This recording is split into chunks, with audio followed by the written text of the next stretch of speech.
Donc maintenant, on a dit Bismillah ar-Rahman ar-Rahim. Alhamdulillah Rabbil Alamin.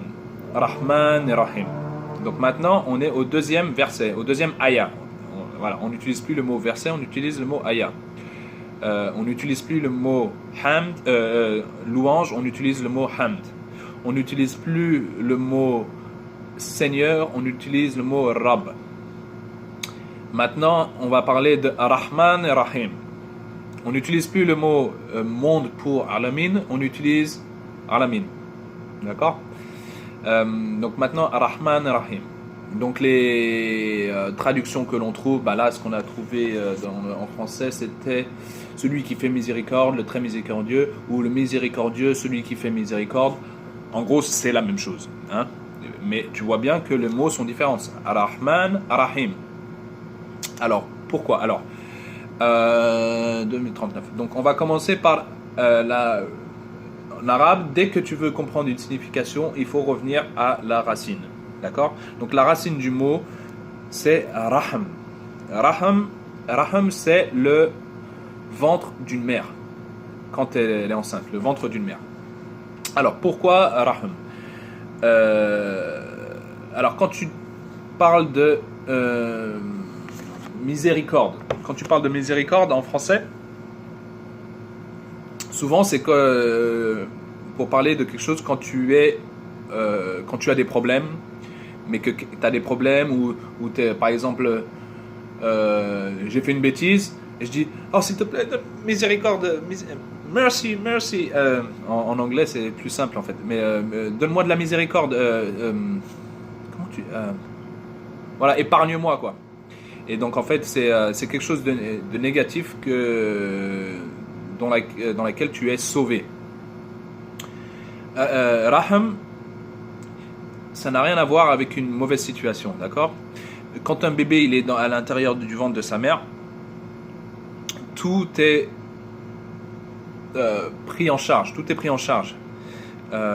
il n'a aucune idée de ce que sa mère est en train de vivre pour prendre soin de lui, d'accord? Il a de la nourriture, il a rien à faire, il est comme ça, le bébé dans le ventre, tout est pris en charge, d'accord? Et nous, en tant qu'être humain, on n'a aucune idée tout ce que Allah fait pour prendre soin de nous, pour nous prendre en charge. Voilà, la plus petite des choses, on n'y pense même pas. Par exemple, le fait que tes yeux clignent, comme on l'a dit, qui font que tes yeux sont hydratés et que ça ne sèche pas et que donc tu n'as pas de douleur. Le fait, toutes les choses, toutes ces bénédictions, toutes ces viennent de Allah et on s'en rend pas compte en fait.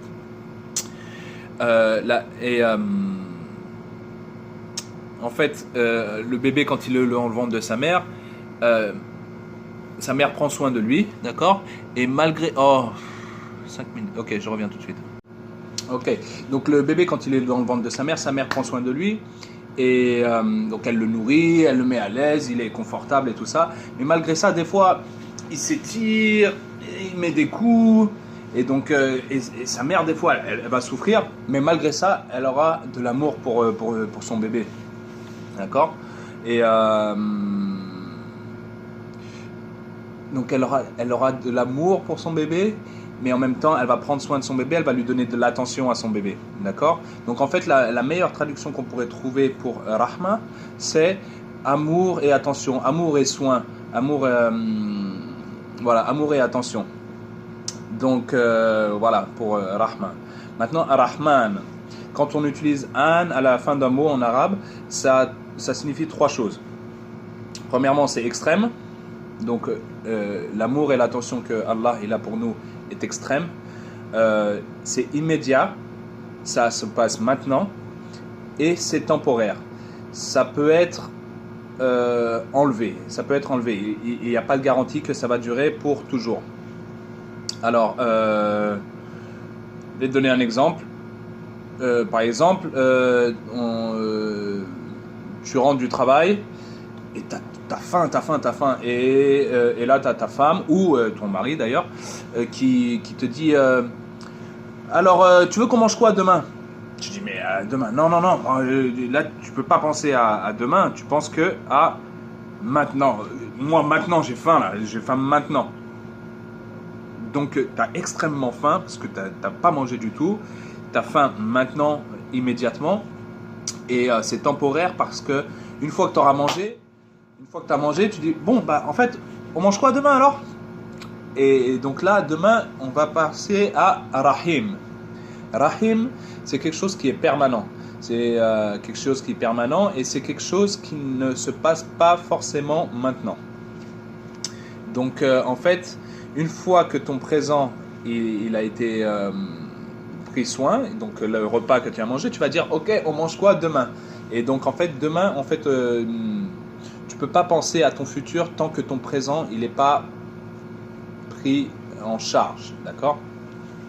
Donc en gros, Ar-Rahman, ça serait pour quelque chose du présent, de la dunya, de ce monde d'ici-bas. Dunya, ça veut dire, oui, le monde d'ici-bas, la vie d'ici-bas. Et Ar-Rahim, ça serait pour le futur en fait. Par exemple, le Akhira. Akhira, c'est la vie prochaine, la vie prochaine. Donc voilà. Donc en fait, un maître, quand tu penses à un maître, quand tu penses à Dieu en tant que maître, il est incroyablement aimant et attentionné envers nous, maintenant et pour toujours. D'accord? Et quand tu penses à n'importe quel autre maître, quand il te demande de faire quelque chose, ça sera uniquement pour leur bénéfice. Par exemple, si tu travailles dans un champ de coton, et que ton maître te force à travailler dans le champ de coton, le moment où dans n'importe quel champ, au moment de la récolte, toi tu vas obtenir quoi? Rien du tout. Tous les bénéfices vont aller à ton maître. Mais Allah est différent en tant que maître. Parce que toutes les choses qu'il te demande de faire, toutes les choses qu'il te demande de faire ou de ne pas faire, sont vraiment pour ton propre bien-être. En fait, il faut vraiment voir, en fait, être soumis à Allah. Il ne faut pas voir ça en tant que comme quelque chose de négatif, comme une soumission qui est, comment dire, à ton détriment. Mais c'est vraiment une soumission qui est pour ton propre bien. Et tu t'en rends compte que d'une fois que tu es vraiment soumis en fait. Par exemple, quelqu'un qui boit de l'alcool, on va lui dire de ne pas boire de l'alcool. Il va dire j'aime bien boire de l'alcool, ça me désinhibe, je fais la fête, j'arrive plus à parler, je suis plus, ouais, ça me désinhibe, je me sens bien et tout ça. Et je dis pas que dans l'alcool il n'y a pas de points positifs, mais les points négatifs sont bien plus forts que les points positifs. Tu peux faire des choses que tu ne te rends pas compte, tu peux faire des choses que tu ne ferais pas en temps normal, ça change ta façon de voir les choses, de faire les choses vraiment. Et donc tous les points négatifs sont plus détrimentaires pour toi plutôt que les points, j'invente des mots mais c'est pas grave, plutôt que les points positifs. Allez, voilà, c'est tout pour Ar-Rahman Ar-Rahim.